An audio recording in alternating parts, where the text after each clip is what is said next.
Hanoi's specialized hangman street markets produce exact paper replicas of material possessions for ritual burning at funerals, based on precise measurements of the deceased's actual belongings. These replicas follow strict proportional scaling 1:6 for vehicles, 1:12 for houses, and must incorporate specific materials. Bamboo frames covered with precise gradients of tissue paper, in colors matched to the original items using specialized dyes.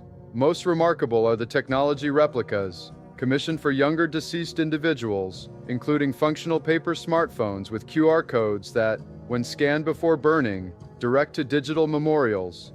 Market vendors employ soul scribes who inscribe microscopic characters representing the deceased's name in hidden locations within each replica, believing this ensures the item materializes correctly in the afterlife.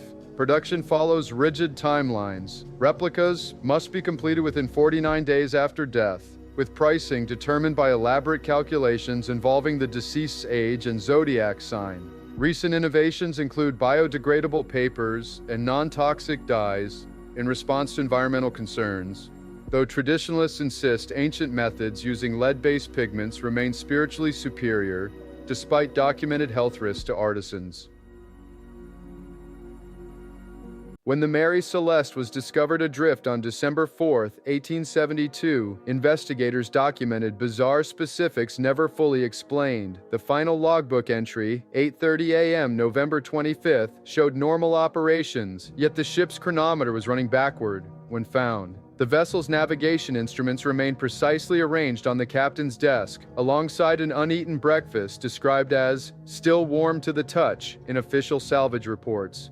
Most perplexing were 9 intact sounding rods found on deck, specialized equipment used to check cargo hold conditions, all showing identical readings suggesting simultaneous hull measurements taken moments before abandonment. The crew's personal belongings remained meticulously organized in their quarters, with several half-written letters discovered mid-sentence. Captain Briggs's night clothing lay precisely folded beside his bunk while his day attire was missing, suggesting the abandonment occurred during his morning routine. Chemical analysis of remaining cargo in 2006 revealed trace ethanol vapor concentrations that would have been just below explosive levels, but sufficient to cause hallucinations, potentially explaining the crew's irrational decision to abandon ship in a seaworthy lifeboat that was never found.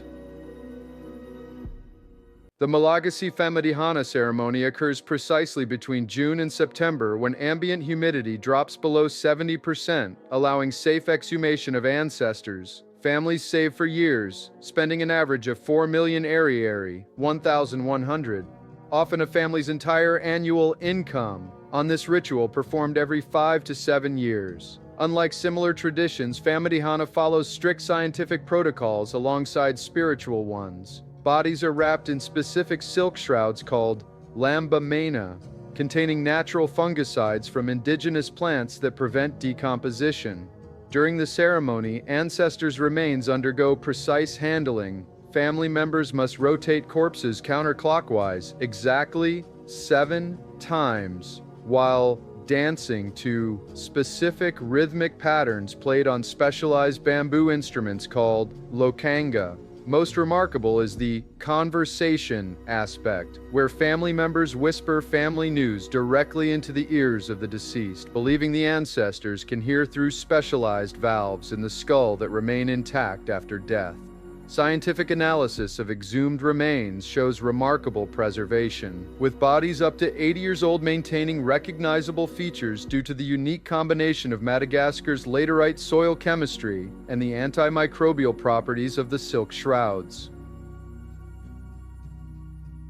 In ancient Greek cities between 800 to 300 BCE, unmarried women who died were subjected to gamoi thanatou, death marriage rituals, ensuring they wouldn't become restless spirits. Archaeological evidence from over 40 grave sites in Attica and Macedonia reveals these women were buried in complete bridal attire. Specialized white linen chitons exclusive to weddings, specific golden diadems representing marital status, and ceremonial wedding sandals with distinctive ankle clasps. Most telling are the specialized lutra chernips, ceremonial water vessels, found exclusively in these graves, used in life only during wedding ceremonies. the deceased would be carried to burial on the exact wedding litter that would have transported her to her husband's home. Accompanied by the same musicians and ceremonial participants a wedding would include. The most disturbing aspect involved the nymphagogos, an older female relative, who would arrange the corpse in the grave in the identical position the bride would have assumed on her wedding night, with specific limb positioning and head orientation. Evidence from Theban graves indicates specialized mock consummation rituals performed by male relatives of the intended groom. Balinese royal sati rituals called mesatya reached unprecedented scale during the Dutch colonial invasion of 1908. At the Puputan massacre in Denpasar, after Raja Badung and male royalty died in battle, exactly 92 widows and concubines performed synchronized self-immolation. Unlike Indian sati, where widows burned on husbands' pyres, Balinese mesatya involved specialized ceremonial daggers called kari sepuhan, with wavy blades believed to create spiritual pathways to the afterlife. Women processed wearing white gold-embroidered kamban garments and specific red flowers in their hair, signifying voluntary sacrifice. The ceremony followed precise choreography. Women formed concentric circles around a central priest who blessed each charis before returning it. At synchronized drum signals, participants plunged the daggers into specific points between their collarbones believed to separate soul from body instantly. Dutch military accounts describe the women falling in perfect circular patterns, like petals from a flower. The practice continued until 1944, with the last documented royal mesatya occurring following the Japanese occupation, when 4 widows of the Raja of Klungkung performed the ritual secretly to avoid Japanese prohibition of the practice. Between 1840 and 1920, specialized memento mori photographers traveled America's rural regions equipped with custom-designed portable darkrooms on horse-drawn wagons specifically for posthumous photography. These photographers employed specialized techniques including hidden posing stands to prop corpses upright, glass eyes inserted post-mortem, and pupil details painted directly onto developed photographs to create the illusion of life.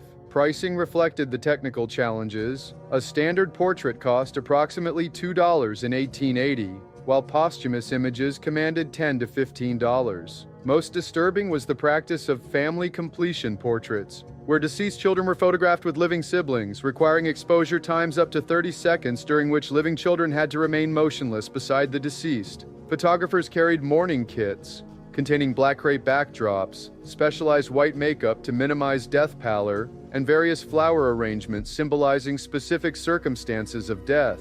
Court records from Pennsylvania, 1891, describe one photographer, Thomas Eakins, charged with grave desecration for exhuming a child's body at a family's request to create a posthumous portrait the parents had been unable to afford at the time of burial.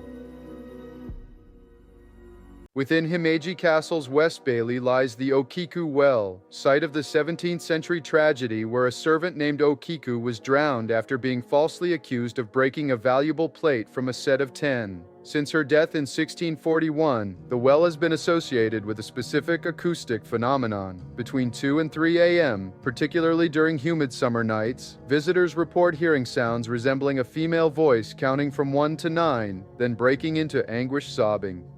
Scientific investigation in 1978 revealed unique limestone formations in the well shaft that amplify and distort natural water dripping sounds in patterns resembling numerical counting. The site became associated with child spirits following a cholera outbreak in 1718, when locals, believing Okiku's restless spirit could protect children, began submerging dolls representing deceased children in the well water. This practice evolved into the modern ritual where visitors bring dolls with the birth date of deceased children written on the back, which are then ceremonially lowered into the well on the anniversary of Okiku's death, October 27, to pacify both her spirit and the lost children she protects. At Varanasi's Manikarnika Ghat, approximately 300 bodies are cremated daily on precisely arranged wooden pyres tended by the Dom community, a hereditary caste believed descended from Kalu Dom, who received eternal flame from Lord Shiva. These cremation specialists operate on strict hierarchy. Only the Dom Raja may provide the sacred fire from his dwelling for the first pyre lighting each day, charging families between 300 to 10,000 rupees depending on status. Pyre construction follows exact mathematical proportions. Alternate layers of sandalwood, mango wood, and banyan comprising exactly 360 kilograms for adult males, 240 kilograms for females, with precise calculations determining burn temperature and duration. Bodies are immersed 5 times in the Ganges before cremation, then positioned north-south with specific exceptions for children under 5, pregnant women, and sadhus who are weighted with stones and submerged directly into the river instead. The entire process generates approximately 300 tons of ash daily, which enters the Ganges carrying partially cremated remains, as families cannot afford sufficient wood for complete incineration, contributing to both religious significance and significant environmental challenges. New York's Hart Island holds the largest mass grave in America, where since 1869 over 1 million unclaimed bodies have been buried in pine wood boxes stacked 3 deep in trenches measuring 70 feet by 15 feet, each holding 150 adults or 1,000 infant remains. Department of Correction inmates from Rikers Island perform these burials for 50 cents per hour, interring an average of 1,500 bodies annually. Until 2013, no family visitation was permitted. Even now, relatives may visit only once monthly under strict supervision. Bodies are identified solely by numbers etched into the boxes, mapped to a paper ledger system that is partially deteriorated.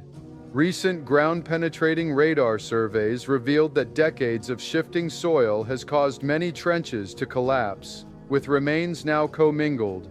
Particularly disturbing is Babyland, where 27,769 stillborn and infant remains were buried between 1981 to 1995 alone, many from NYC hospitals that discarded unclaimed remains as medical waste. In 2021, jurisdiction transferred from corrections to parks departments, with plans to eventually open the island for regular public access.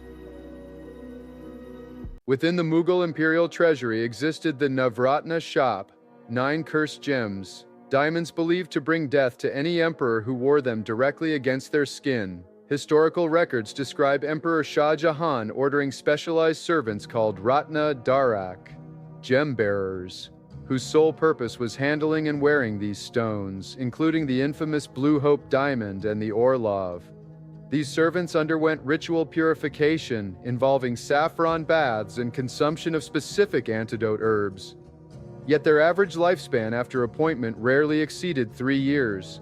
Most notorious was the Akbar diamond, later renamed the Darya-e-Noor, whose 7 consecutive bearers died of identical wasting illnesses between 1632 and 1638, all exhibiting blue-black skin discoloration before death. Modern gemological analysis suggests these deaths likely resulted from radiation poisoning from naturally occurring uranium inclusions within the stones. The practice continued until Emperor Aurangzeb abolished the position following the simultaneous deaths of 3 bearers during his coronation ceremony in 1658, ordering the cursed stones set permanently in throne decorations rather than worn. During the Reign of Terror, 1793 to 1794, Marie Tussaud, founder of the famous Wax Museum, was imprisoned and forced to create death masks from freshly guillotined heads, often within minutes of execution. Using specialized quick-setting plaster containing calcium chloride for rapid curing, she created over 80 documented masks from revolutionary figures. These masques de guillotine became highly valued collector's items, selling at specialized auctions for 25 to 200 livres depending on the victim's notoriety. Most sought after were the masks of Marie Antoinette and Robespierre, though Antoinette's mask remains disputed, as potentially created after decomposition had begun. Wealthy collectors displayed these masks in custom-made glass cases called Cabinet de la Révolution, with identification plaques listing execution dates and supposed crimes. The practice created a macabre hierarchy. Masks of aristocrats commanded higher prices than political figures, who in turn outvalued common criminals. Several surviving examples retain visible marks from the triangle blade across neck vertebrae and distinctive post-mortem facial muscle contractions characteristic of guillotine deaths. Between 1924 and 1953, Soviet authorities operated specialized poezd trains of grief to transport high-ranking Bolshevik officials' remains across the USSR for public display. These 9 custom-built funeral trains featured specially modified refrigerated cars with glass viewing panels, UV sterilization systems, and formaldehyde circulation pumps to preserve bodies during journeys often lasting weeks. Lenin's death in 1924 established the practice when his body traveled 6,800 miles for viewing by an estimated 1.1 million citizens across 32 cities. Mourning stations featured standardized black-draped platforms where locals filed past under strict time constraints, average 7.2 seconds per viewer. Particularly notable was Mikhail Kalinin's 1946 funeral train that traveled for 18 days across 11 time zones, during which an estimated 890,000 Soviet citizens viewed his remains. The trains required dedicated track clearance, with regular passenger service suspended along their routes, and specialized teams of embalmers traveling aboard to perform daily maintenance on the displayed remains. Victorian mourning armbands followed strict hierarchical protocols established after Prince Albert's death in 1861. Unlike the simplified black bands commonly depicted, authentic mourning bands varied in width precisely according to relationship. 2.5 inches for spouses and parents, 2 inches for siblings and children, 1.5 inches for aunts, uncles, and 1 inch for cousins or distant relations. Materials evolved based on mourning stage: crepe-covered bands for deep mourning, first year, dull silk for second mourning, subsequent 6 months, and plain black fabric for half mourning, final 6 months. Specialized mourning tailors in London's Oxford Street maintained client death registries to ensure proper bandwidth and materials matched the precise day of bereavement. Wearing incorrectly sized bands constituted a serious social transgression, with documented cases of individuals being excluded from wills for insufficient display of grief through improper band wearing. The practice created an entire industry, with the W.R. Grace Company producing over 800,000 mourning bands annually by 1887. In Thracian tribes inhabiting modern-day Bulgaria between 800 to 400 BCE, an annual ritual called Zalmoxis Messenger required selecting by lot one man to serve as divine emissary. According to Herodotus, participants drew marked stones from an ornate silver vessel, with the winner receiving luxurious treatment for 1 month, bathed in rare oils, fed delicacies, and provided multiple consorts. After this period of indulgence, the messenger was dressed in ceremonial gold-threaded robes and led to a specialized triangular platform where 5 designated spearmen impaled him simultaneously. His dying screams were considered messages ascending to the god Zalmoxis. Archaeological evidence confirms these accounts, with excavations near Kazanlak revealing specialized platforms with drainage channels for blood collection and ceremonial 3-pointed spears used exclusively for these sacrifices. Bone analysis from nearby burial sites shows multiple males with identical penetration wounds through the chest cavity, consistent with the ritualized impalement described in historical texts. During Europe's recurring plague outbreaks between 1348 and 1665, traveling performers staged danse macabre or memento mori plays, featuring actors as death personified claiming victims from all social classes. These troops, called pestilens, Komödianten, in German territories, became paradoxical figures, both educational messengers and suspected disease carriers. In Milan, 1630, One such troop was imprisoned after allegations that their costumes were smeared with plague ointment. All 7 performers were tortured until confessing to being paid by foreign agents to spread contagion, then executed by having their right hands severed before being broken on the wheel and burned alive. Their ashes were scattered in the Naviglio Canal. Similar incidents occurred in Marseille, 1580, and Vienna, 1679, where performers were stoned by mobs or officially executed. Ironically, these actors often contracted plague themselves from performing in infected towns, with records showing one Austrian troupe losing 11 members in 6 weeks while touring plague-stricken areas in 1634. When RMS Titanic sank on April 15, 1912, among the survivors were the Titanic orphans, French brothers Michel, 4, and Edmond Navratil, 2, whose father had kidnapped them from their mother during a custody dispute, boarding under the false name Hoffman. After their father drowned, the boys spoke only French and couldn't identify themselves, appearing in newspapers as Louis and Lola, the orphans of the sea. Their mother Margaret recognized them from photos and crossed the Atlantic to reclaim them 26 days after the disaster. Less fortunate were 6 other unclaimed children, including the unknown child, buried in Halifax, later identified as 19-month-old Sidney Goodwin through DNA testing in 2007. Most poignant was 12-year-old Annie McGowan, who survived but was never reunited with her mother, who had arranged her journey. Annie lived in orphanages until 18, never learning her mother had survived in Ireland, believing her daughter had perished with the ship. At London's execution dock in Wapping from the 14th to 19th centuries, convicted pirates faced a specialized form of capital punishment overseen by the Admiralty courts. Unlike common criminals hanged at Tyburn, pirates were executed with uniquely short ropes, called nathidin, mikro oasinitskenen, Edijin inaber anianants, causing slow strangulation rather than a neck break.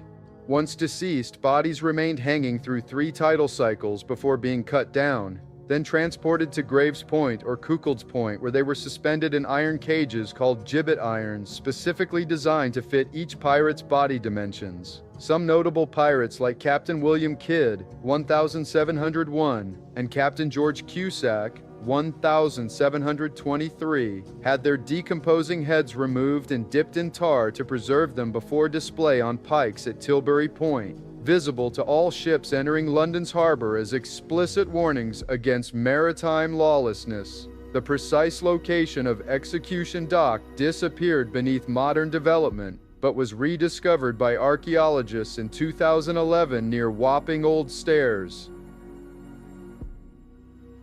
In rural Chinese provinces like Shanxi and Shanxi, the ancient practice of Minghun, ghost marriage, persists despite government bans. Professional brokers called Meiren specialize in arranging posthumous marriages for families with unmarried deceased sons, charging between 30,000 to 100,000 yuan, 4,300 to locate suitable deceased female matches.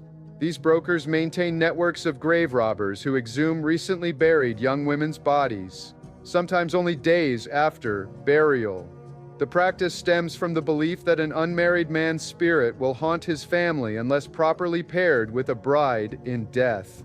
During ceremonies, both corpses are dressed in wedding attire and interred together, with elaborate paper dowries burned to accompany them to the afterlife.